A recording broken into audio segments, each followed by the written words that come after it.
I turn once again in the direction of County Cork to meet a man whose passion of story writing and storytelling stems from one wonderful cowboy book he read as a child.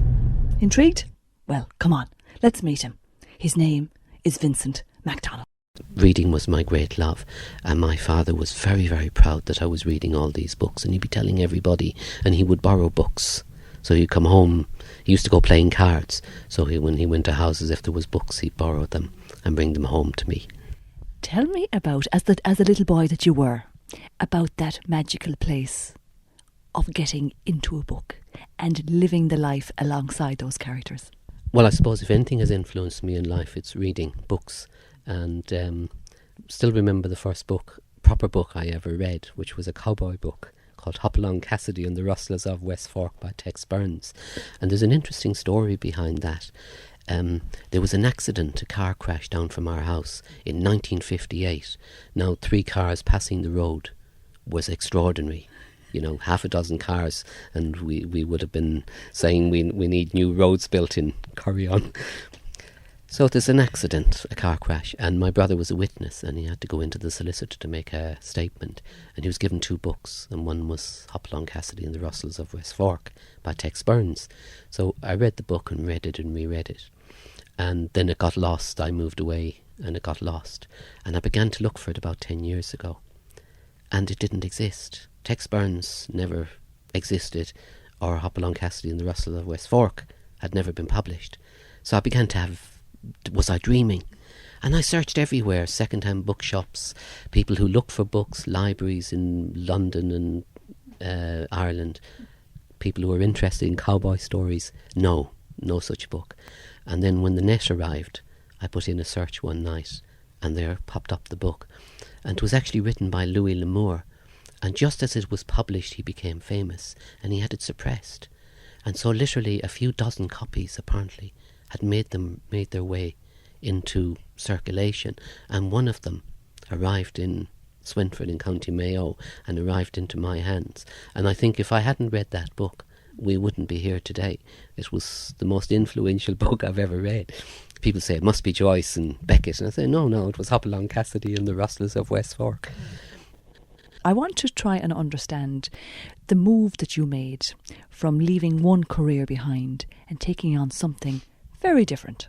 Well, I think like most people who go into different careers, it's often almost accidental as much as planned. My love of writing began when I was about 12. I started writing stories, cowboy stories up in County Mayo, can you believe it? But that's where I started, and I just loved writing. And people often say, I meet people who want to be writers, but there's a difference. There's people who want to be writers and there's people who want to write, and that's the difference. And I think there's some who are attracted by the idea of, that it's a glamorous life, and you appear on the Late Late Show and you sell 20 million copies, and Hollywood make a film and you appear at the Oscars. The reality is totally different. And in fact, most of the people who want to be writers, fall by the wayside, because once they start writing, they realise the reality of it is not what they thought. But then there's those who just love writing and who will write whether there's any success or not. So I was one of those. I was writing for years and years and years and years, 25 years before anything was really ever published. But I just loved writing. So then in how I came to change from being an engineer to writing is, in fact, I changed from being an engineer to being a house husband, really, because our son Vincent was born in 1981 in London. And Joan gave up her job to look after him. Now, he was born prematurely. He was 11 weeks early. So he was ill for about 3 months and was quite ill, actually. And Joan gave up her job then to look after him. She was going to stay home. I keep working. And the company she worked for asked her to go back. So she said, well, she wasn't going to give the baby out to be a childminder or that. She was going to look after him. So they said they would convert one of their offices. They had a spare office into a creche for him, and she could look after him and work as well. So she said okay. So she went back for 2.5 years. But one day when she went, there was a little 3 or 4 steps up to another little office, and when she went up there one day and found he'd rearranged the filing cabinets, she decided, time for a change. So she suggested that I give up my job, and that's what we did. So in 1983, September 1983, I actually gave up my job and stayed home in London to look after Vincent. Nowadays, it's still unusual. Back then, it was absolutely outer space mentality. I mean, when she suggested, you swap roles, I mean, what was that like for you? And also, how did your friends and even your family respond to that? Because it was definitely odd. Well, I was delighted because the idea was that I would stay at home for, say, the 2 or 3 years till Vince went to school, for example, and I could actually attempt to write the novel that would break through, and there was the opportunity if I wanted it. But everybody thought we were crazy, and they thought it very odd that somebody that a man would stay at home. It didn't seem quite manly to stay at home looking after a toddler while his wife went out to work. Obviously, living in London, I don't know what my own family thought about it, because we just did it and they were here in Ireland and they weren't too much aware of it. But certainly it was thought to be very odd, and people said, oh, you'll give it 2 weeks and 3 weeks and you'll be back. But no, I've stuck it out so far. So that was how it happened. I think a lot of changes in people's lives happen accidentally rather than deliberately, because people say, oh, when did you decide to become a writer? And I say, well, I never decided to become a writer. It just drifted into it.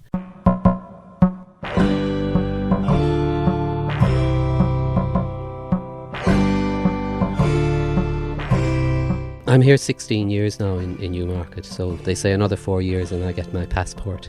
But it's a beautiful part of the country, and in fact the reason we're living here is because I met friends in London in 1971, and we've been friends ever since, and they're from this area. And when we came back from London, we decided to come down here and join them. So really we're here for friendship, which is a good reason.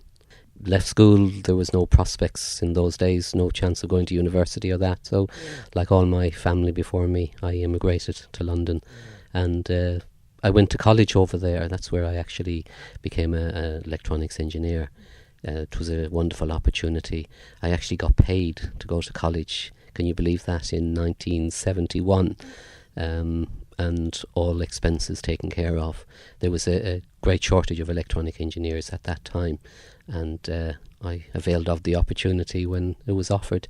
So London was a great love, and I would have continued living there. I think it was Joan, my wife, that was more keen of coming home to Ireland than me, but it was the best thing we ever did coming back.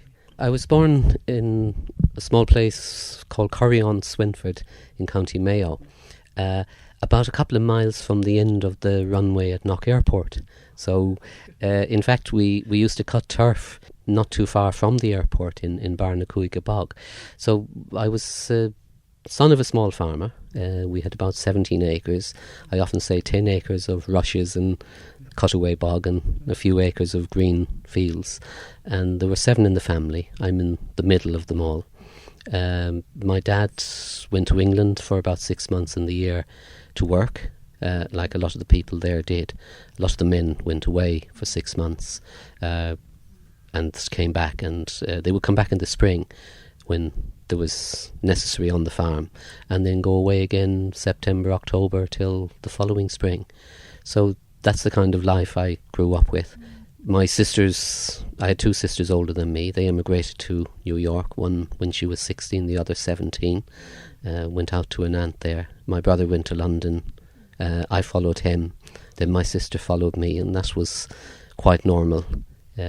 My brother and younger sister actually were the ones who stayed at home, because of course the EC or the EU, well, it was the EEC, I think, or the Common Market in those days, arrived on the scene in the early 1970s, and my brother stayed back on the farm, and he's expanded and making quite a comfortable living there now.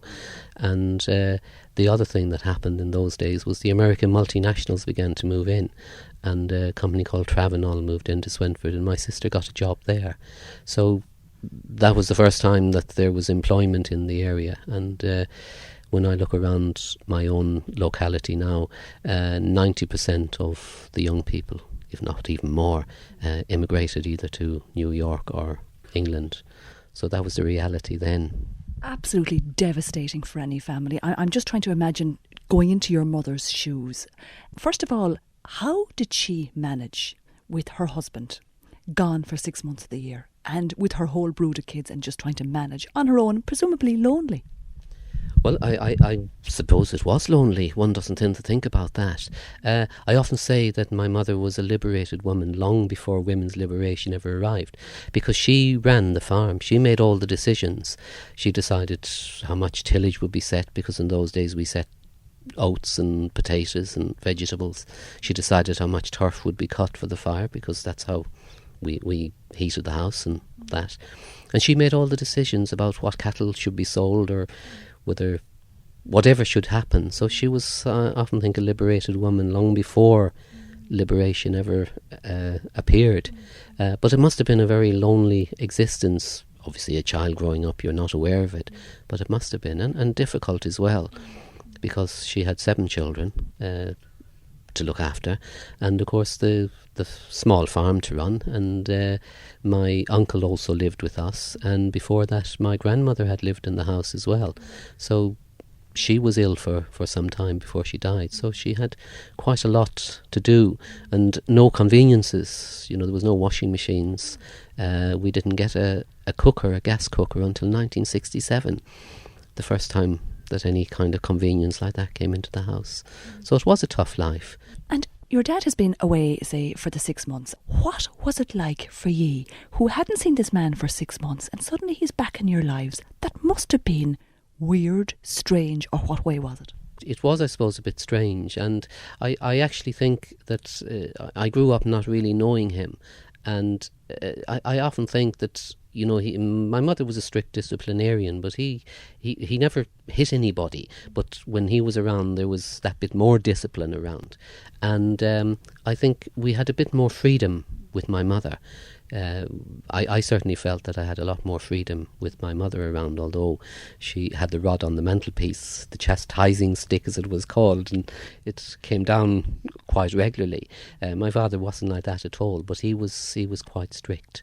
And so I think maybe there was kind of almost a little bit of resentment sometimes of the fact that he had come, and now that the freedoms that we had, say for example even to play the radio, my mum would say if you wanted the radio on, that was okay, but my dad didn't like pop music, for example, and I grew up in the 60s, so I loved the pop music of that time, and I loved Irish music as well, but he would have been steeped in Irish music, and he thought a lot of the pop music was terrible and shouldn't be listened to and wasn't music at all. So that was a problem. But in England he actually worked as a labourer, although he was a very talented man. Obviously had left school about 14. He could read and write and read the papers and read some books and that, but he was a thatcher. He was able to thatch, which is a highly skilled job, but of course thatching was disappearing at that time, and people were putting on galvanised roofs. They really came into their own around the 50s and 60s, so the opportunities for thatching just weren't there, and he was immensely skilled with his hands. All the furniture in the house, all the wardrobes and that, he made them, and with very basic tools. And I remember him making a donkey cart and making wheelbarrows and things like that, and of course the creels and baskets.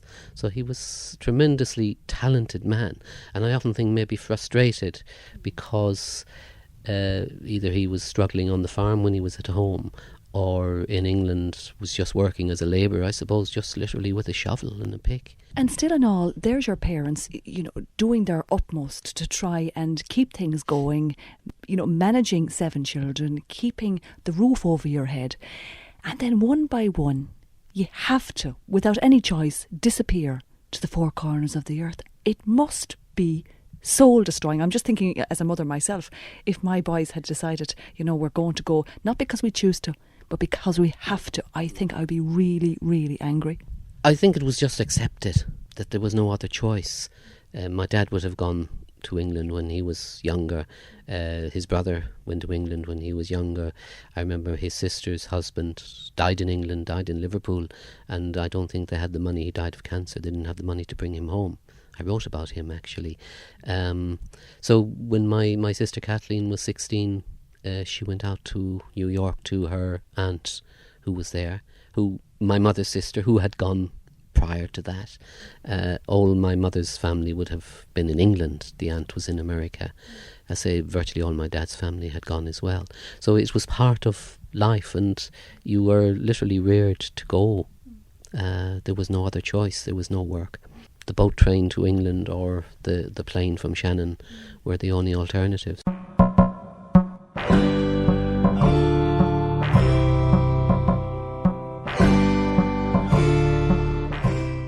I suppose a lot of your soul, spirit, whatever one wants to care to talk about or call it, goes into writing.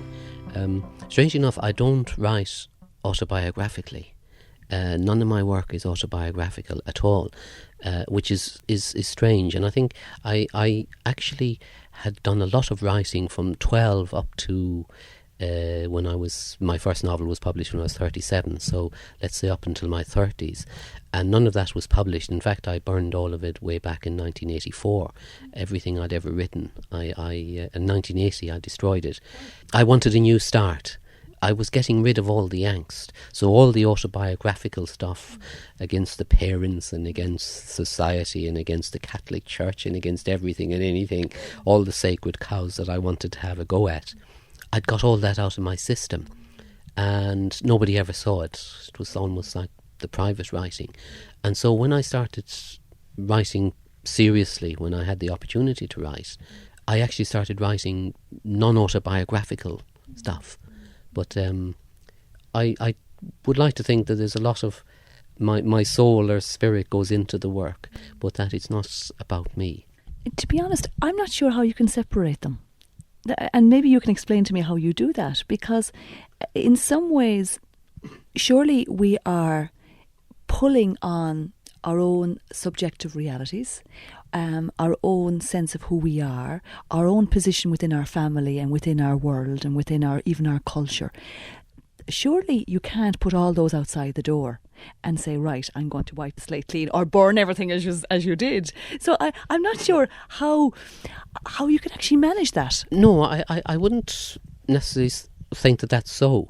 My first book, The Broken Commandment, is actually about the breakup of a marriage, and that hasn't obviously happened to me. So in that sense, it's not autobiographical, and there was never any danger of our marriage breaking up. So there was never. It's not even remotely autobiographical in that sense. But obviously, a lot of the book is part of yourself and part of what you see, and part of what you see in other people's lives. But in the sense that the story is not based on anything I experience personally. I have often wondered, when I'm reading a book, I'm reading about the characters, right, in the book, and I have a sense of who they are. The question always in my mind, and I'm going to ask you this, is does the author have a particular picture in their mind of the particular character? I think sometimes, yes, and in fact, sometimes I actually would physically picture somebody that I might know or have come across as the physical shape of the character, but obviously would know very little about them, what kind of person they are. And I think this is one of the things about writing. Graham Greene said that all the great characters, a little bit of the great characters, come out of the imagination and out of the psyche of the actual writer. And I tend to agree with him. And that's why I think that making up the lists so that you know everything about the character, 2 or 3 pages about the character and who their family was and all that, I think creates maybe more an artificial kind of character, because when you're sitting down then to write, you're thinking about, say, somebody of a particular educational standard, someone who likes dogs or doesn't like dogs. I mean, it often boils down on lists to silly things like this. What do they drink, tea or coffee? My character decides what he's going to drink or she's going to drink when I'm actually in the first draft of writing. I don't know whether they like tea or coffee. What they like appears. And writing is strange in that sense. And sometimes you can't explain it. In the book Out of the Flames, just one incident. It's about a girl called Maria who comes from Africa as a refugee.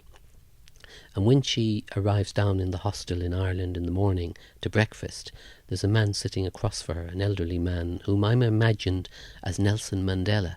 That's the physical man I see, with his suit and tie and very elegant in his grey hair. And his fingers are deformed. Now, I didn't know this until I actually wrote it. And then I thought, do I change that or do I leave it? And I usually leave. I trust my instincts. I didn't know why. But it becomes a central kernel of the book and one of the most important aspects of the book and part of the resolution of the whole plot. But I hadn't planned that.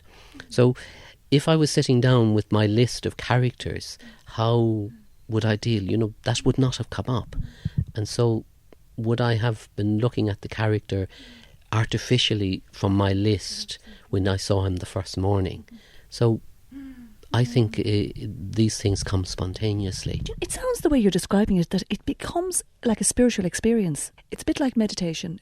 By meditating, you're allowing whatever. You're not expecting anything, but you're allowing anything come to the fore and to the surface, and you're saying, oh, where did that come from? But you're leaving yourself open to that experience. It's like reading a book. I'm discovering the book as I'm writing it. A lot of people say that the story is actually written in the subconscious before you ever write a word. And often you run into a problem. You've written yourself into a cul-de-sac and you don't know how to get out of it. And suddenly the inspiration will just come. And I think maybe it's having imagination is something that's important as well, and maybe thinking through the problem and imagining what the solution could be, and then I think the subconscious taking over and working on that. I think the great books are written almost like meditation. I mean, I come in to write and I say, I've got 2 hours, and then I'll get the phone will ring and Joan is saying, why haven't you come and picked me up? And I think, it's 3 hours have gone by. So I'm lost. It's like reading a book that you get lost. The hard work comes after the first draft. Then the conscious work goes on. Right. So in some ways that the first draft is like a free flow. Yeah, the first draft is free flow and for yourself. And it's amazing. I work with beginning writers, and when I go in the first night, I explain this to them, and they go away, and I say, look, you have to trust me. Do this.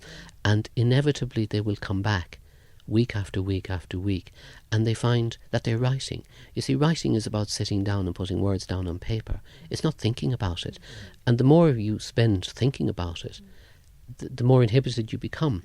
So what I do is I give them the first sentence and I say, continue. And Raymond Carver said this as well. When someone asked him how he writes his stories, he said, I write the first sentence, then I write the second sentence, then I write the third sentence. And when I have 579 sentences, I've got my story. And that's the first draft. And you can't know what's going to happen in paragraph 3 till you've written it. For example, in the Out of the Flames, it turns out that the red hair of Maria, who comes from Africa, is absolutely a central kernel to the book. And you're saying that in actual fact, you just wrote this. You didn't consider the red hair. You didn't even consider that it would be part of a central kernel aspect to the whole novel itself. You trusted yourself. You put it down. Did it expose itself to you? That's what I think happens. In fact, I saw Maria in the cathedral in Livorno in Italy one day. So when you said earlier, do I have a picture of the physical character? I do. But I knew nothing about Maria. I just saw her in church. And had she not had red hair, maybe it would be a different book. A little earlier on, you described that sometimes you back yourself into a kind of a corner. Do you ever get into the car at night or whatever with Joan and say, look, Joan, wait till I tell you now, this is where it is at. I'm not sure where to go on it. Can I pick your brain on this? Yeah, it's only shared when the basic, maybe a second or third draft is completed. I don't talk to anyone at all about what I'm working on. Possibly got to do with growing up as a child in Mayo. It was an unusual thing to be doing, writing. So I never told anybody. No, I wouldn't consult Joan at all. And in fact, I was saying earlier about marriage breakdown. I think it's the only time that we ever came close to divorce, because she started typing up my work back in the 70s. She said, in the late 70s, I'm going to start sending these stories out. Can I have them? Because I was just writing. She said, look, well, if I type them up, because she could type, can I start sending them out? So I said yes. And then one day when I picked up one of the stories and read it, I saw it was different. So she said, I thought this would be better if I changed it. So she was changing pieces in the story and altering paragraphs and taking bits out and putting bits in. So I said, you don't dare touch my work again. So that was the end of Joan doing the typing. But once the second third draft is done, then Joan would read it and I take on board what she says. And she's got a very, very astute eye, fantastic eye for detail and for inconsistencies. When you finish a book, do you ever find yourself going into feeling a loss or even a sense of mourning, saying goodbye to the characters and leaving them behind? You have lived with them presumably for months on end, you in your private world. What happens? Well, I suppose there's relief in the sense that it's finished, first of all. There's a great relief that I've actually got to the end of it. And there's that sense of pleasure that I don't think you ever get again. Even publication isn't the same as that first draft. Sometimes you're just delighted the bloody thing is done. Because after the first draft comes the hard work. And I write and rewrite and would spend maybe weeks at a time, sometimes, over a chapter or two chapters. And I know for a fact that there are 7 different versions of chapter 1 of Out of the Flames. And some characters you like. I particularly like Maria, so I felt kind of a bit sad that I was finished with Maria now, because people said, would you write again about her? And I say, no, that was Maria and that's over and done with, and I'm onto something else. When you sit down to write, forget about publication, forget about ego, forget about the interview with the radio or the TV or Hollywood or Steven Spielberg. Everything is just about the words on the page. Don't write for money, because you won't get any money. Write because you want to write, and it's coming from in here. This series is kindly made with the support of Sound and Vision, which is a broadcasting funding scheme initiated by the Broadcasting Commission of Ireland.